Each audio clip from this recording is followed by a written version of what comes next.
this has got to go. Take that off. It's aluminium and stuff, but it just doesn't look right. And this is from an Integral Type R. So if I can line it up. Look at that. That looks loads better. So I'm back to looking at the CRX for a bit. We've got problems and new stuff. So first of all, problems. This fuel pipe is incredibly tight. I think it's the wrong one. If you look there, it's very tight, and if you look there, it's very tight. And as the engine moves about, I think it's just getting pulled. So I think it's leaking, and I think I probably disturbed it by undoing it previously to rob some fuel out of this car. But either way, I don't think it's the right one. If you look at the angle there, it does not look happy. So I'm going to get a new fuel pipe. That's an easy one. And the next thing is kind of easy as well, I guess, is the air filter situation. At the moment, I was running the air filter I had on the other car, but we need to get a new one now. So this is the pipe that came with the car. It actually had a split in the air filter, so I bought a 70mm inlet Pro Ram. So this is the same company who make Ram Air stuff, or it is Ram Air. That's the part number 70ID. So 70mm here. This has kind of got a funky design, but and it's quite cheap as well, which is also good. But I'm thinking that's going to go at about there, and then I just need to work out the routing. We obviously got the battery here and some cables, but they're quite flexible. They can kind of go out the way a bit. But one thing I don't really like is here. You see, this car has got ABS delete, so this is the piping here, which has been just whacked on, and you can see it kind of gets in the way of where we need to be. So I'm just kind of mocking it up. So if we have that there like that, and we've got another one here which is also the same kind of bend, 45, so I think it's going to go something like that to there, and then this into the air filter. But we just need to clear a load of stuff out of the way before we can do any of that. So we'll have to get to doing that. First things first, we've obviously taken the battery terminal out of the way. I kind of want to leave the battery where it is, because that kind of is not really going to go anywhere. It's going to be approximately in the same position unless I move the battery, which I don't really want to do. So then I'm just going to try and unclip all these electrical connections. So they should kind of come without a fight. There's a bracket there as well. Snip this little zip tie down there, and just see if I can just get the electrical connections out of the way first. Pop these off here. You can also move that bracket down there a bit.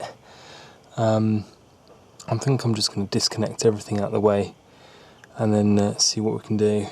But we're still going to have, even if that's out of the way, we've still got the corner of this bracket which can come off, and we've also got this connector. Cleared some of these electrical connections out of the way, and then I've kind of got it still down there, of course, but I've just got this little dodgy T on the brakes. So I'm going to see if I can just gently bend that back, bend it down. I think I might just try and bend it down actually, and see how we get to. Cringe too much, but I managed to push it back a bit. I'm actually going to change all this piping because I'm going to run a different master cylinder soon, because I'm going to upgrade to the big brakes, but that's a story for another video. So this is only a temporary thing just to see if I can fit this air filter. So to give myself a bit more room, I've just disconnected these plugs, disconnected it from the main fuse box, and I'm going to run all these through there. I've undone this cable here. It goes from the positive terminal of the battery to the actual fuse box, and that could give me a bit more room. And I'm going to just undo this non-standard anyway and turn it around a bit, and that way it will give me a bit more space in this area. Total amount of space managed to achieve. So just everything's just flipped around. This is bent a bit, and yeah. And as I say, I'm going to redo all these brake lines, so don't worry about that.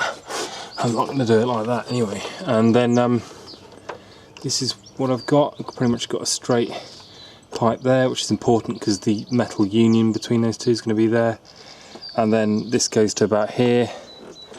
And what I'm going to do is probably leave those pipes as they are because they're pretty good. cut a little bit of length out of this, and then this should give me enough space to mount the air filter pretty much there. So that's what I'm going to be shooting for, something like that. And then you can see what I'm going to do there. So I'll probably actually, that's pretty nice how that is there. Probably cut about that much off the end of that, make the unions. And this is symmetrical anyway, so even if I change my mind I can flip it around. So I pretty much know where everything's going to go. I know my air filter is going to go in there. I know this bit is going roughly there. And I know I'm going to have to take something out of this. Probably that much, something like that. So I'll just cut that much off the end. But either way, the first thing I need to do is get a joining pipe. So I've got some steel pipe here. This is what came with the car.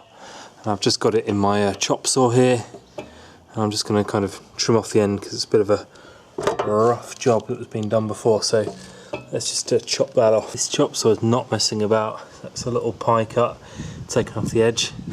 I'm just going to flip him round and just clean up this hack job on the other side. You can see it's a nice cut it's done. Now I can just deburr the edges. So I've deburred it using this little tool here. You can see a lot better, and then I'm just going to finally get some sandpaper and just sand it so there's no sharp edges or anything. Get some brake cleaner on it, and that will be that for this bit. The 3mm. We've got the actual inlet there, which I think is roughly the same. So let's have a measure. It's like 67, so it's a bit small of that. It's not ideal, and this is 63 as well, so it's going to be perfect for the pipe. This isn't the perfect pipe, but we're kind of working with what we've got, and I've just kind of cleaned these pipes out. I might give them another clean as well, and I'm going to shove one on the end here on the throttle body after I've cleaned out that as well. And then we'll start building something together. Another thing I've spotted during this is, look at this. That's the vacuum pipe which goes for the inlet or the throttle body to the map sensor. It's come off for a start, but look, it's completely perished. So I'm going to run new piping from there to there. I'm also going to replace this bit here, which is doing this bizarre route right the way around the side. And I bet you if I pull this off, yeah, it's all cracked as well. So that's the pressure signal for the fuel pressure regulator. So again, not great. So I'm going to replace both of them. I've got a load I bought from Ram Air as well, ages ago. So it's all of this type of line, silicon based. So I'll just run some of that pipe and just cut it with some scissors. So just connecting this silicon pipe to the map sensor, and this other one here around the back to the fuel pressure regulator. This pipe's here. I've just put the silicon pipe right up until this point here, and the Jubilee clip just loosely on. Now I'm going to pop this pipe inside there and join it to this one and see where we are, but I think I need to take a bit off this. You can see as it is, some of this pipe has to come off, so I think I'm quite happy with that, this whole run here. I'll take a bit off here. So if I pop the air filter itself out of the way and then just show you like that, it's kind of going in the right place. I think I'm going to start off with about that much off and see how we look. But also I need to make another little bit of pipe up, because this is obviously expecting a hard pipe to clamp around, so I'll just get one more bit of pipe. Right then, so I've got this little extension pipe piece, cleaned it all down, and then I just need to work out how much I need to take off this. This is obviously going to go in there, and then this is going to go there after I've chopped some off. So like I say, I'm going to just start off small, cut with some really sharp scissors. So it's not a perfect cut, but it's pretty good. And here you see I've just marked the halfway point of the pipe, so we know we're halfway down. and then I'll just slot this on. Time to open this up and place half this pipe on there. So that's halfway in there. There's a little black line that's just been covered up, but that's tight. Now I'm just going to place this on here and see how we look. That's how we're looking for now. I think that's all right. I think it could go a little bit further down, so I think I might just take another centimetre off here, and I think that will pretty much be done. So there we have it. It's fully tightened down and installed. I think there's enough space in here. Obviously a bit of a cold air duct wouldn't go amiss, but you know, these things always suck up whatever air they can from the engine bay as well, so at least it's kind of got the battery a little bit shielding it. Probably can be finessed a bit, but for now it's all good. And then the next question that we need to know is, what does it sound like? Because, you know, induction kits are meant to make cars sound a bit better, even if they don't really give much power. So